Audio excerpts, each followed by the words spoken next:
ఇక బీఆర్ఎస్ను బీజేపీలో విలీనం చేస్తారు. కేసీఆర్ హరీష్ రావు కవితను కేసీఆర్ దగ్గరుండి పంపిస్తారు. రాజగోపాల్ రెడ్డి బీఆర్ఎస్కు బీజేపీనే శ్రీరామ రక్ష. ఎందుకు నీకు కనీసం మర్చిపోయిన గాయాన్ని మళ్ళెందుకు గుర్తు చేసుకుంటావు? గజిబిజి గందరగోళం.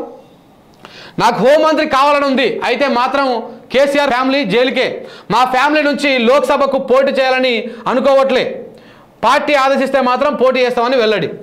ఇప్పుడు 18,000 కోట్ల కాంట్రాక్ట్ తీసుకొని బీజేపీలోకి పోయిన దొంగవు నువ్వే. ఆ కాంట్రాక్టు చేయికి రాగానే మళ్ళా బీజేపీని తన్నేసి బీజేపీ నుంచి కాంగ్రెస్లోకి వచ్చిన దొంగవు నువ్వే. ఇక నువ్వు బీజేపీ గురించి కాంగ్రెస్ గురించి నీతులు వల్లిస్తే ఎట్లా ఉంటుంది చెప్పు రాజగోపాల్ రెడ్డి? అవసరం నీకు ఇది? మరి గెలికి మరి వాసన చూసుకోవడం, తిట్టి మరి తిట్టించుకోవడం అవసరమా? ఇప్పుడు బీజేపీకి అమ్ముడు పోయినోడు ఎవడు? మునుగోడు మొత్తం తెలుసు. 18,000 కోట్ల కాంట్రాక్ట్ తీసుకొని 18,000 కోట్లు తీసుకొని బీజేపీకి అమ్ముడు పోయినోడు ఎవడు? లేని బీజేపీని మునుగోడు ప్రాంతాన్ని తీసుకొచ్చింది ఎవడు? మునుగోడు మొత్తం తెలుసు, తెలంగాణ మొత్తం తెలుసు.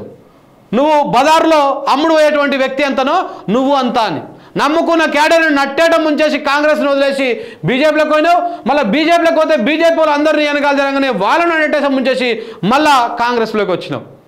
ఇలాంటి ఆయన నువ్వు మోతేవారి. నువ్వు ఇక వేరే వాళ్ళ గురించి చెప్పడం, నీతులు చెప్పడం అనవసరంగా ఎందుకు అనవసరంగా పెట్టుకుంటావు? అయిపోయింది. ఇంకా తొందరపడకు. ఇప్పుడు రేవంత్ రెడ్డి సర్కారును కూలగొట్టేది మీరే. ఈ గజిబిజి గందరగోళము వీళ్ళ అన్న అయితే ఇక సాయంత్రం అయితే మంచి మూడ్లో ఉంటాడట, మంచి డిచ్ అయ్యి మంచి సూపర్ ఉంటాడట. సో ఆ విధంగా ఏం చేస్తాడో అర్థం కాని పరిస్థితి. వీళ్ళిద్దరు అన్నదమ్ములే రేపు రేవంత్ రెడ్డికి ఏకులు మేకయి కుచ్చి దింపేస్తారు. అసలు వాళ్ళు బీఆర్ఎస్ను బీజేపీలో విలీనం చేయడం కాదు, ఈ మీ ముఖ్యమంత్రి గారిని రేపు ఏదైతే పార్లమెంట్ ఎన్నికలు అయిపోయాక బీజేపీలోకి పోకుండా మోడీతో కలవకుండా మీరు ఆపండి చూద్దాం మీకు దమ్ముంటే. ఆయన ఒక్క షిట్కేస్తే ఇప్పుడు ఉరకాల్సింది అంతా గుంపుకే. నువ్వు ఇంకా ఉరుకులాడుతూ ఉన్నావు. రేపు 18,000 కోట్లు నీకు ఇచ్చి వదిలేస్తారనుకుంటున్నావు? మోడీ అమిత్ షాని వదిలేస్తారనుకుంటున్నావా? నువ్వు ఆయన అమిత్ షాని అల్లుకున్నది ముద్దులు పెట్టుకున్నది అని చూడలే మునుగోడు ప్రజలు? అయితే పిచ్చోన్ లెక్క ఎగిరెగిరి అల్లుకుంటావు కదా. మరి వదిలిపెడతారు అమిత్ షా? రేపు 18,000 కోట్లు కక్కియాడా? రేపు పార్లమెంట్ అయిపోయి ఎందుకు ఉరుకులాడుతున్నావు? నీది అమ్మ నీ అప్పుల కథలు, నీ జేసీపీల ప్రొక్లైన్ల కథలు అన్నీ వెళ్తాయి కాక.